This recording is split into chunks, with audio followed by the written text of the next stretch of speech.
घटनावली को पूरा शांत करने पुलिस पक्षर जिते अहर उद्यम चली ये हूँ सबुठ बड़ प्रयास जो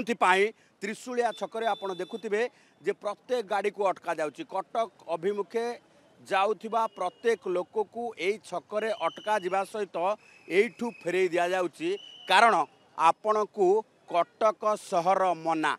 36 घंटा पाई लागिची कर्फ्यू 13 थाना अंचल रे पूरा कटक को कर्फ्यू जारी करा जाइथुवा बेले केवल इमरजेंसी सेवा जेमिति कि बैंक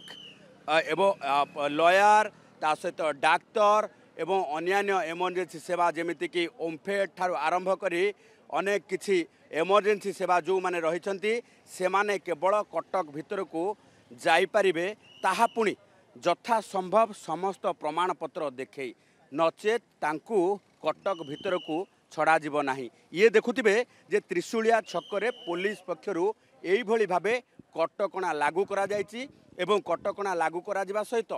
पूरा